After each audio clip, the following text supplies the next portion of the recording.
are talking about the theories of the origin of religion, and our interest here is on the theories of the origin of religion according to Marius, Sigmund Freud, Karl Marx, and our own African, Bolaji Idowu.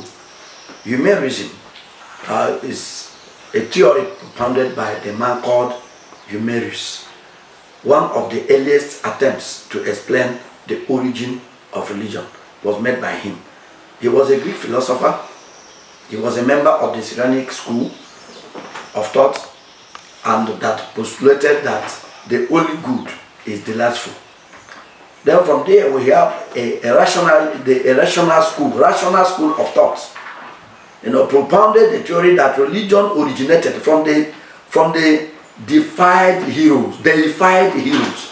That religion originated from the deified heroes. That's men among men, as they were called, in his story of Pantesma expedition of the gold pillar in temple of Zeus.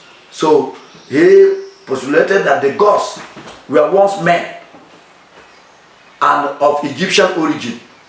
So the Roman emperors, of course, were deified. That's human beings who were really elevated to the level of God. That's the deification we're talking about after death, and some even before their death. And that's why some Roman emperors were even worshipped as gods. So, however, it did not give us the origin of religion. This idea did not give us actually the origin of religion.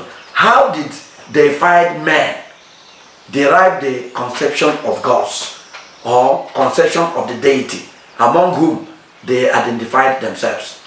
We have the psychological theory in this angle, and one of the prominent psychological theorists was President de Brosses.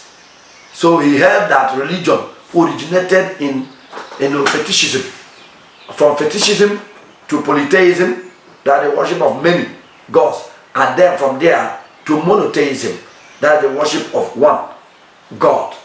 So to Sigmund Freud lived 1856 to 1939.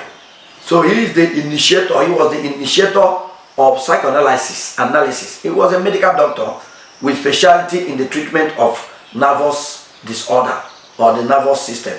And it's from that idea, the medical idea of psychoanalysis, that he expressed that the origin of religion in his book, Totem and Taboo. He saw the origin of religion in the psychological relations in Oedipus complex and totemism. The Oedipus complex, is the complex that the idea that a child has over, or a male child has over a sexual relationship over the female gender, even of the mother or the superior. So he expressed that the origin of religion came up from totemism and taboo. And what do we mean by totemism? In African culture, for instance, there are some things that are sacred sites or sacred, that have sacred functions.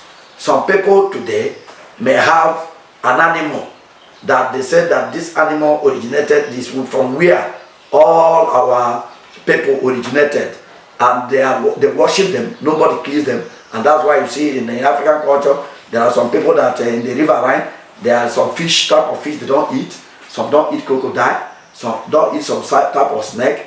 In some areas it may be a big tree from where they say everyone, the community originated from. Nobody touches it with knife, nobody carries something under it, nobody does any defiling thing on them.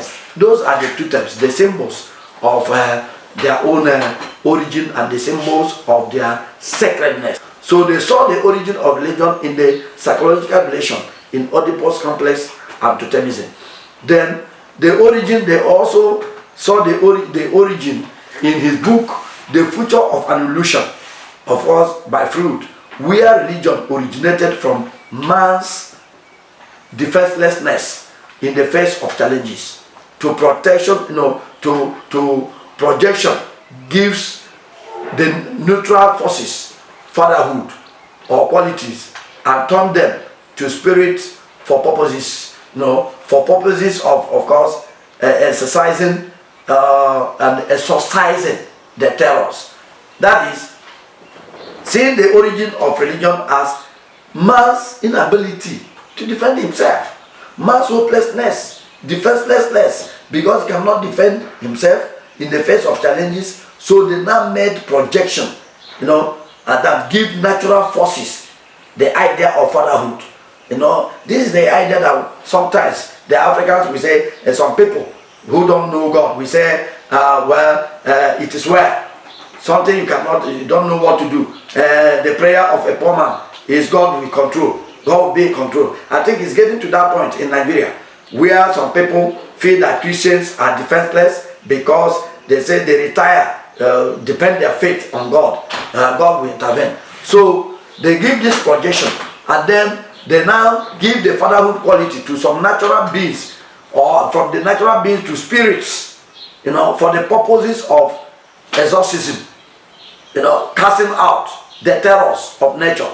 And then they recline to them for reconciling man to the cruelty, of faith, then compensating them for suffering and deprivation of life. They gave the forces of nature this. So to Freud, religion is only the imagination and creation of the weak and intellectually backward men as an illusion. So religion as an illusion.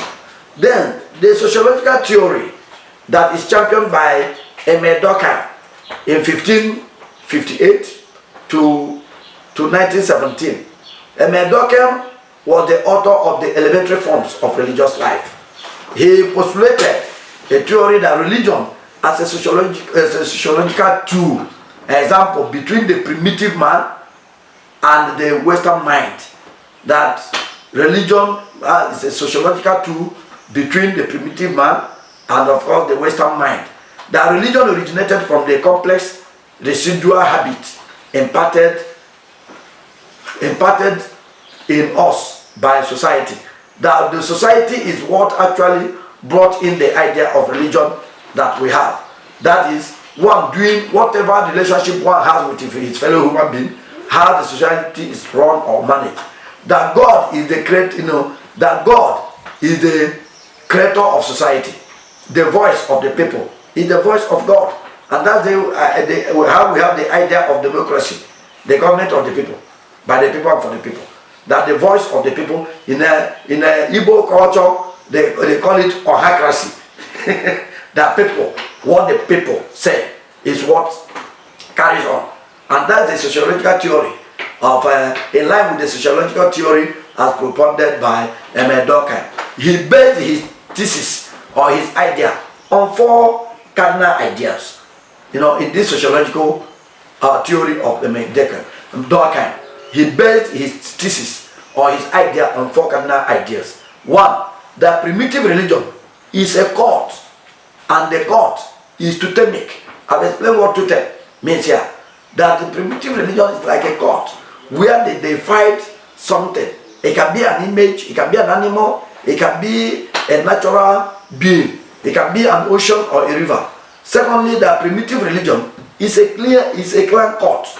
The primitive religion is a cult owned by a particular clan or tribe.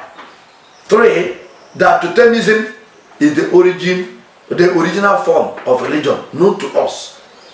Original form of religion. I think this is where the African religion gears more upon. Then 4thly, that it is possible to explain religion without using elements from other religions. That you can explain religion as what happens within your own environment and your own locality and your own culture and ideas. The 4th theory there is anthropological theory, propounded by Edward Bernard Taylor on animism as origin of religion. That man made of body and spirit now started seeing spirit in everything. And of course, the earliest anthropologists see African religion as animistic, where we see spirit in everything that we are doing. Also here we have Sir James Fraser, the author of The Golden Bough, the study of magic and religion. He propounded a theory that humans possess, that humans pass through stages of mental advancement. First, that human beings by our mental development pass through magic, from magic to religion, and religion to science. That the earliest known religion was like magic. And from there, using magic, we now turn to that something must be controlling this magic we are doing. You do this, all the things in the eyes of people that something is controlling it. And that thing, they regarded him as a supernatural being. And then that gives the idea of religion. Until today, that he felt that religion will be a time when religion will expire and gives room to the powers of science. And that is where science now is as if now, even some people may be disturbed today that the Western religion that were brought to us, the Westerners, are now rejecting religion and going into science, as a matter of development and modernization. Maybe the next we talk to will be the idea of Karl Marx.